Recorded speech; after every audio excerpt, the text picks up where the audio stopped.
Hi friends, ఈరోజు current affairs చూసుకున్నట్లయితే చాలా ఇంపార్టెంట్ అప్డేట్స్ ఉన్నాయి. ఇవి గవర్నమెంట్ కాంపిటేటివ్ ఎగ్జామ్స్ ప్రిపేర్ అయ్యే వారికి చాలా బాగా ఉపయోగపడతాయి. కొంచెం దీన్ని ఫాలో అవుతారని నేను అనుకుంటున్నాను. నిన్న మోడీ గారు బెంగళూరులో నమో బెంగళూరు మెట్రో ప్రాజెక్ట్ని ప్రారంభించారనమాట. ఏంటి నమో బెంగళూరు మెట్రో ప్రాజెక్ట్ని ప్రారంభించారు. డేట్ గుర్తుపెట్టుకోవాలి, నిన్న ఆదివారం. అయితే దీనిలో భాగంగా 3 వందే భారత్ ట్రైన్లు కూడా మోదీ గారు ప్రారంభించారు. అయితే మెట్రో పరంగా చూసుకుంటే మన దేశం థర్డ్ స్థానంలో ఉంది. ఫస్ట్ స్థానంలో అమెరికా ఉంది, రెండో స్థానంలో చైనా ఉంది, మూడో స్థానంలో ఇండియా ఉంది. అయితే next topic Vande Bharat train. Vande Bharat train అంటే ఏంటి? వందే భారత్ ట్రైన్ అనేది సెమీ హై స్పీడ్ ట్రైన్. ఆప్షన్లో సెమీ లో speed train, semi high speed train, semi very high speed train అని ఇస్తారు. వందే భారత్ ఏ ట్రైన్ అంటే సెమీ హై స్పీడ్ ట్రైన్ అనమాట. ఇది గుర్తుపెట్టుకోవాలి. గంటకి 120 నుంచి 180 కిలోమీటర్లు ఉంటుంది. ఇది అంత ఇంపార్టెంట్ కాదు, జస్ట్ అవగాహన కోసం. అయితే ఫస్ట్ వందే భారత్ ట్రైన్ని ఇండియాలో ఎప్పుడు ప్రారంభించారంటే ఫిబ్రవరి 15, 2019లో ప్రారంభించారు. ఎప్పుడు? ఫిబ్రవరి 15, 2019లో. అయితే పొడవైన వందే భారత్ మార్గం కూడా మనం చూసుకోవాలి. పొడవైన వందే భారత్ మార్గం కారిడార్ నాగపూర్ నుంచి పూణే మధ్యలో ఉంది. ఇది ఎన్ని కిలోమీటర్లు అంటే 881 కిలోమీటర్లు అనమాట. 881 కిలోమీటర్లు, ఇది కూడా గుర్తుపెట్టుకోలే. నెక్స్ట్ వన్ ఏంటంటే మహారాష్ట్ర ప్రభుత్వం ఆపరేషన్ గరుడ దృష్టి ప్రాజెక్ట్ని ప్రారంభించింది. గరుడ దృష్టి అనే ప్రాజెక్ట్ని ఏ రాష్ట్రం ప్రారంభించిందంటే మహారాష్ట్ర అని చెప్పాలి. అది దేని గురించి అంటే సైబర్ క్రైమ్ని నివారించడానికి ఈ గరుడ దృష్టి అనే ప్రోగ్రామ్ని ప్రారంభించింది. అయితే సైబర్ పరంగా చూసుకుంటే ఫస్ట్ స్టేట్ ఏదంటే మహారాష్ట్రే. ఎక్కువ కేసులు నమోదు అవుతున్న రాష్ట్రం అనమాట సైబర్ క్రైమ్ పరంగా. రెండో స్థానంలో ఉన్నది ఉత్తరప్రదేశ్. ఉత్తరప్రదేశ్లో కూడా సైబర్ నేరగాలు చాలా ఎక్కువ. అలాగే థర్డ్ ప్లేస్లో ఉన్నది Karnataka. Next one union minister Mansukh Mandaviya. ఎవరు? మన్సుఖ్ మాండవ్య. ఈయన ఎవరంటే యూత్ అఫైర్స్ అండ్ స్పోర్ట్స్ అంటే క్రీడా శాఖ మంత్రి, సెంట్రల్ క్రీడా శాఖ మంత్రి. ఈయన ఫిట్ ఇండియా ప్రోగ్రామ్ని ప్రారంభించారు. ఇది ఎన్నో ఎడిషన్ అంటే 35th edition fit India programme. ఇది ప్రతి సంవత్సరం జరుగుతుంది. అయితే ఈ సంవత్సరం సండే ఆన్ సైకిల్, ఇది ఇంపార్టెంట్. సండేస్ ఆన్ సైకిల్ అంటే ఆదివారం సైకిల్ ప్రోగ్రామ్ అందరూ పాల్గొంటారంట ఫిట్గా ఉండడం కోసం. దీని పేరు ఏంటంటే సండేస్ ఆన్ సైకిల్. ఆదివారం మాత్రమే సండేస్ ఆన్ సైకిల్ అనే పేరిట ఫిట్ ఇండియా ప్రోగ్రామ్ని ప్రారంభించారు. ఎక్కడ ప్రారంభించారు అనేది ఇంపార్టెంట్. న్యూఢిల్లీలో ప్రారంభించారు. ఎక్కడ? న్యూఢిల్లీలో. అలాగే మన స్టేట్కి వచ్చేసరికి అడవి తల్లి బాట అనే కార్యక్రమాన్ని ప్రారంభించారనమాట. అడవి తల్లి బాట అనే కార్యక్రమం ఆగస్టు 9న ప్రారంభించారు. ఆగస్టు 9న ఏంటి? అంతర్జాతీయ ఆదివాసీ దినోత్సవం అనమాట.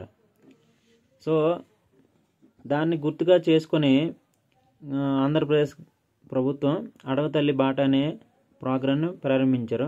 అయితే ఈ అడవి తల్లి బాట అనే ప్రోగ్రాం దేనికి సంబంధించిందంటే గిరిజన ప్రాంతాల్లో రోడ్లు వేస్తారు.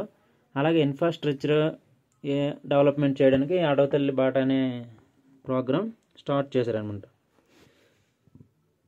నెక్స్ట్ డిఫెన్స్ పరంగా వస్తే 2 ఇంపార్టెంట్ బిట్స్ ఉన్నాయి. ఐఎన్ఎస్ సంధ్యక్ అనమాట. ఐఎన్ఎస్ సంధ్యక్ని మన ఇండియన్ నేవీ నుంచి సింగపూర్ నేషనల్ డే సందర్భంగా ఐఎన్ఎస్ సంధ్యక్ని పంపించిందనమాట. అది ఒక సబ్మెరైన్ షిప్ అనమాట. ఇది గుర్తుపెట్టుకోవాలి. దాని పేరు గుర్తుపెట్టుకో. దాని పేరు ఏంటంటే ఐఎన్ఎస్ సంధ్యక్ అనే షిప్ని Indian navy Singapore national day సందర్భంగా పంపించిందనమాట. మన దేశం కూడా అప్పుడప్పుడు ఎయిర్ ఫోర్స్ డే రోజు, నేవీ డే రోజు ఇతర దేశాల నౌకలు కూడా వచ్చి పాల్గొంటాయి అనమాట. ఆ పాల్గొనేటప్పుడు ఆ యొక్క షిప్ పేర్లు మనం గుర్తుంచుకోవాలి. ఇది చాలా ఇంపార్టెంట్. ఇటీవల ఇండియన్ నేవీ సింగపూర్కు ఏ షిప్ని పంపించిందనే బిట్ అడగవచ్చు. ఐఎన్ఎస్ సంధ్యక్. అలాగే ఐఎన్ఎస్ ఉదయగిరి, ఐఎన్ఎస్ హిమగిరి. ఐఎన్ఎస్ ఉదయగిరి, ఐఎన్ఎస్ హిమగిరి అనే 2 షిప్లను, 2 సబ్మెరైన్ షిప్లు అనమాట. ఇవి ఈ నెల 26వ తేదీన ఆగస్టు 26వ తేదీన జాతికి అంకితం చేయనున్నట్టు భారత నావికదళం పేర్కొంది. దాని పేర్లు ఏంటంటే ఐఎన్ఎస్ ఉదయగిరి, ఐఎన్ఎస్ హిమగిరి. ఇవి ఏంటంటే సబ్మెరైన్ షిప్లు.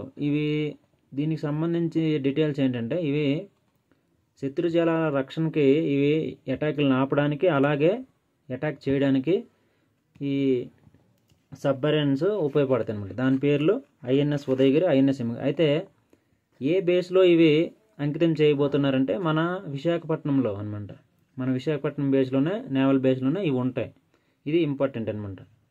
ఇటీవల ఏ నేవల్ బేస్లో జాతికి అంకితం చేయనున్నారంటే విశాఖపట్నం అనమాట. ఆప్షన్లో ఇస్తారు. ముంబై అయినా, లేకపోతే కొచ్చి అయినా, లేదా విశాఖపట్నం అయినా. సో ఎక్కడంటే విశాఖపట్నం అని మనం రాయాలి.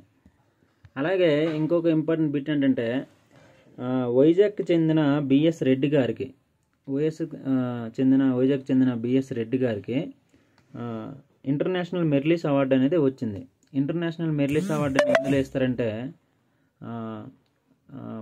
ప్రత్యేకంగా మ్యూజిషియన్లు ఇస్తారనమాట. మ్యాజిక్ చేసేవాడిని, అంటే చాలా ప్రసిద్ధిగాంచిన మ్యూజిషియన్లకి ఈ అవార్డు ఇస్తారు. ప్రపంచంలో ప్రసిద్ధిగాంచిన మ్యాజిక్ చేసే వాళ్ళకి ఈ అవార్డు ఇస్తారు. దాని పేరు ఏంటంటే మెరిలిస్ అవార్డు. ఇది ఆస్కార్ ఆఫ్ మ్యాజిక్ అని కూడా అంటారు. ఇది ఏ దేశం ఇస్తుందంటే అమెరికా ఇస్తుంది. అయితే ఈ సంవత్సరం కానీ ఎవరికి వచ్చిందంటే మన తెలుగు ఆయన వైజాగ్ చెందిన వారు ఎవరంటే బిఎస్ రెడ్డి గారికి వచ్చింది. ఇది చాలా ఇంపార్టెంట్. నెక్స్ట్ మనం చూసుకున్నట్లయితే అగ్నిపర్వతం అనమాట, వాల్కాన్స్. అప్పుడప్పుడు అగ్నిపర్వతాలు విస్ఫోటనం చెందుతూ ఉంటాయి. ఇది చాలా ఇంపార్టెంట్ అనమాట. ప్రతి నెల అయినా, ప్రతి వారంలో కానీ యాక్టివ్ అవుతూ ఉంటాయి, విస్ఫోటనం అవుతాయి, ఎరిప్ట్ అవుతుంటాయి. అయితే ఇవి మనం గుర్తుపెట్టుకోవాలి. ఏ అగ్నిపర్వతం ఎక్కడ ఎరిప్ట్ అయినా మనకి న్యూస్లో కొంచెం వస్తుంది. దాని పేర్లు అడుగుతారు ఎగ్జామ్స్లో. సో ఇప్పుడు ఏంటంటే ఎట్నా అగ్నిపర్వతం. ఈ ఎట్నా అగ్నిపర్వతం ఎక్కడ ఉందంటే యూరప్ ఖండంలో ఉంది. ఇటలీ దేశంలో యూరప్ ఖండంలో ఉంది. అయితే ఇది యూరప్ ఖండంలో అత్యంత యాక్టివ్గా ఉన్న అగ్నిపర్వతం అనమాట. అలాగే అతి పెద్ద అగ్నిపర్వతం కూడా అంటారు. యూరప్లో యాక్టివ్గా ఉన్నది ఇదే. యూరప్ ఖండంలో అతి పెద్ద అగ్నిపర్వతం ఏదంటే ఎట్నా అగ్నిపర్వతం. అయితే ప్రపంచంలో అతి పెద్ద అగ్నిపర్వతం ఎక్కడ ఉందంటే అమెరికాలో ఉంది. అమెరికాలో ఎక్కడ ఉందంటే హవాయి ద్వీపంలో ఉంది. హవాయి ద్వీపంలో ఉంది. దాని పేరు మౌంట్ కిలోవియా. మౌంట్ కిలోవియా అనే అగ్నిపర్వతం ప్రపంచంలోనే అతి పెద్ద అగ్నిపర్వతం, యాక్టివ్గా ఉన్న అగ్నిపర్వతం ఎక్కడ ఉందంటే అమెరికాలో ఉంది, హవాయి ద్వీపంలో. దాని పేరు మౌంట్ కిలోవియా. అయితే మన ఆసియా ఖండంలో ఉన్న అగ్నిపర్వతం, అలాగే మన భారతదేశంలో ఉన్న అగ్నిపర్వతాలు కూడా తెలుసుకోవాలి. మన ఆసియా ఖండంలో ఎక్కువగా పేరు పసిఫిక్ రింగ్ ఆఫ్ ఫైర్ అనమాట. ఇది రష్యాలో ఉంది. అలాగే మన దేశంలో యాక్టివ్గా ఉన్న అగ్నిపర్వతం ఏంటంటే అండమాన్ నికోబార్ బ్యారెన్ ఐలాండ్లో ఉందన్నమాట. బ్యారెన్ ఐలాండ్ అగ్నిపర్వతం మన దేశంలో ఉన్న యాక్టివ్ అగ్నిపర్వతం. ఇది కూడా గుర్తుంచుకోండి. ఇటీవల విస్ఫోటనం చెందింది యూరోప్ ఖండానికి పేరు అడిగితే ఎట్నా అగ్నిపర్వతం. అతి పెద్ద అగ్నిపర్వతం, యాక్టివ్ అగ్నిపర్వతం ప్రపంచంలో ఏదంటే మౌంట్ కిలోవియా అగ్నిపర్వతం. ఇది ఎక్కడ ఉందంటే అమెరికాలో ఉందన్నమాట. మన దేశంలో ఉంది అండమాన్ నికోబార్లో బ్యారెన్ అగ్నిపర్వతం. సో ఇవి ఈరోజు ఇంపార్టెంట్ కరెంట్ అఫైర్స్. ఒకసారి రీకాప్ చేసుకుందాం. ప్రధాని మోడీ గారు బెంగళూరులో నమో బెంగళూరు మెట్రోని ప్రారంభించారు. అలాగే వందే భారత్ ట్రైన్లు కూడా ప్రారంభించారు. నెక్స్ట్ ఐఎన్ఎస్ షిప్ల గురించి తెలుసుకుందాం, అగ్నిపర్వతాల గురించి తెలుసుకుందాం. ఇంకా గరుడ దృష్టి అనే దాని గురించి, అడవి తల్లి బాట అనే ప్రోగ్రాం గురించి కూడా తెలుసుకున్నాం. ఇవన్నీ ఈరోజు కరెంట్ అఫైర్స్. చాలా ఇంపార్టెంట్ అనిపించింది కాబట్టి నేను చెప్పాను. మీరు అందరు నోట్ చేసుకుంటారని కోరుకుంటున్నాను. Thank you.